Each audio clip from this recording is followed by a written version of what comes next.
Good afternoon, students. So, in the last class, we started with the new chapter, which is Life in Water, in which we saw how various aquatic animals and plants survive in water, how they survive and grow in water.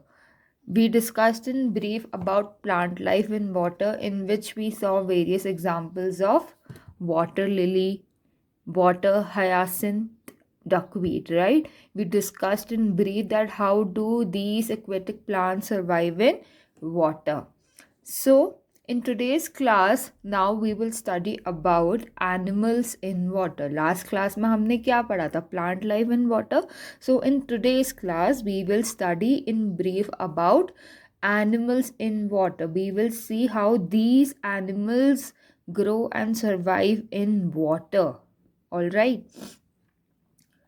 So, just giving a brief intro, in your textbooks, it's written that even small ponds are generally full of animal life. अब हम सब ने पढ़ा है pond क्या है, water body है, right? तो इसमें बोला गया आपके टेक्स्ट बुक में कि जो छोटे छोटे पॉन्ड्स भी होते हैं ना, even they are full of animal life, मतलब उसमें भी एनिमल्स रहते हैं. They survive and grow even in small ponds. Some of these are so tiny that they are not visible with naked eye.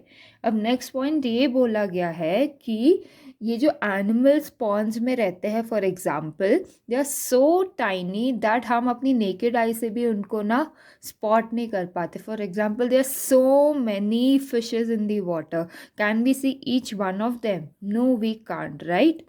So similarly ये point इसलिए बोला गया है कि इतने सारे छोटे छोटे से क्रीचर्स होते हैं, इतने सारे छोटे छोटे से एनिमल्स होते हैं पानी में, जिसको हम अपने नेकेड आई से भी नहीं देख पाते. So please don't mistake with this point कि सिर्फ एनिमल्स सी में ही मिलेंगे हमें. हम एक छोटे से पॉन्ड में भी ना एनिमल लाइफ को देख सकते हैं सर्वाइव एंड ग्रो करते हुए. Some animals like fish and tadpoles live in water. ये तो अब हम सबको पता है. Fishes live where? They live in water. They can't even survive for a second without water. All right. They need water for survival. Similarly, they have mentioned about tadpoles as well. This is the picture of a tadpole. ये छोटे छोटे से आप यहाँ पे black black वो देख सकते हो. These are what? These are tadpoles. So इसमें बोला गया है fish and tadpoles live in water. They basically live in water. मतलब पानी के अंदर रहते हैं. अब सेकंड पॉइंट ये बोला गया है कि some like ducks, geese and swans stay on the surface, on the water surface. अब हमने लास्ट पॉइंट में क्या देखा था? हमने ये देखा था कि फिश एंड टैडपोल्स पानी के अंदर रहता है. अब हम ना छोटी छोटी कैटेगरीज में डिफरेंट एनिमल्स, जो एक्वेटिक एनिमल्स है ना, उनको डिवाइड करेंगे. तो कुछ ऐसे एक्वेटिक एनिमल्स हैं जो पानी के अंदर रहते हैं, which are fish and tadpoles, while as there are some other aquatic animals like duck हो गई, गीस हो गई, स्वॉन्स हो गए. मैंने यहाँ पे सबकी पिक्चर पेस्ट की है फॉर अ गुड अंडरस्टैंडिंग. ये डक है, ये स्वॉन आप सबने देखी होगी, डक, स्वॉन, गीस है ये. So these stay on the water surface, मतलब ये पानी के अंदर नहीं रहते. As you can see in this picture, they don't live inside the water, they stay on the water surface. जो पानी का ऊपर का सर्फेस है ना, उसमें दे स्टे. अब एक और कैटेगरी बताई गई है कि others like snails, earthworms, water beetles and dragonflies live near water. अब ये ऐसे कैटेगरी है जो पानी के अंदर नहीं रहती है पर पानी के पास रहती है. Okay, so you all have to remember these three categories. एक होती है जो पानी के अंदर रहती है, they live in the water. Second होती है they stay on the water surface. What? They stay on the water surface. And third category हमारी जो पानी के पास रहते हैं. इसके एग्जाम्पल्स क्या है? स्नेल्स है, हमारी अर्थवॉर्म्स हो गए. आप सबने कहीं ना कहीं इन सारे एक्वेटिक एनिमल्स को कहीं ना कहीं तो स्पॉट किया ही होएगा, I am sure. This is what? This is a water beetle and this is a dragonfly. So these live near water. Okay, you have to remember this. These live near water, मतलब पानी के पास रहता है. Now moving on to the next point is that Deep sea animals have adapted to survive the constant cold, darkness and strong pressure of water.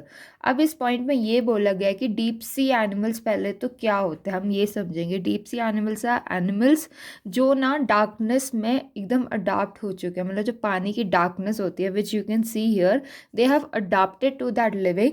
And जहाँ पर sunlight नहीं पहुँचती है, ठीक है, जहाँ पे इनफ सनलाइट नहीं होती है, so that is why it is being said that they survive the constant cold. पानी में ठंड भी होता है, राइट, डार्कनेस तो होती है अगर आप बहुत ही अंडर चले जाओगे पानी के, and strong pressure, we know that पानी एक फ्लो के साथ बहता है, right. So they have adopted to these conditions of water. Like हम सब अडाप्टेड है कि हमें पता है कि गर्मी में कैसे सर्वाइव करना है, हार्श विंटर्स में सर्वाइव कैसे करना है, मानसून सीजन्स में कैसे सर्वाइव करना है. Similarly even these deep sea animals are surviving in these conditions, मतलब they have adapted themselves to survive in these conditions. Some fish that survive in the deep sea have small soft bodies with minimal bone structure to adapt to these conditions. अब यहाँ पे एक category इनके बताई गई है, characteristic है इनकी, कि जो पानी में जो डीप सी एनिमल्स रहते हैं, जो डीप सी एनिमल्स जो एकदम ऐसे constant cold, darkness and strong pressure of water में सर्वाइव करते हैं, उनके पास कैसी बॉडी स्ट्रक्चर होती है. They have small soft bodies, मतलब छोटी सी सॉफ्ट सी बॉडीज़ होती है इनके पास, विद मिनिमल बोन स्ट्रक्चर, मतलब इनके पास ज़्यादा बोन्स नहीं होते हमारे तरह, to adapt to these conditions. मतलब इनकी बॉडी जो है ना वो वैसे suitable है to survive in these harsh conditions in which they have adapted themselves. ठीक है. Many deep sea fishes are able to generate their own light. अब यहाँ पे एक बहुत ही important point बताया गया है कि many deep sea fishes जो हमने अभी ऊपर पढ़ा था, they are able to generate their own light. So students, this is a very new point for you all कि जो डीप सी फिशेस होती है they are able to generate their own light. So you all have to remember this कि ये अपने खुद की light भी जनरेट कर सकते हैं. नाउ इसका एग्जाम्पल देखते हैं. For example the angler fish has long filaments. अब यहाँ पे एक फ़िश का एग्जाम्पल दिया गया है which is an angler fish. मैंने यहाँ पे इसकी एक पिक्चर पेस्ट किया है for a brief understanding. This is how an angler fish looks like.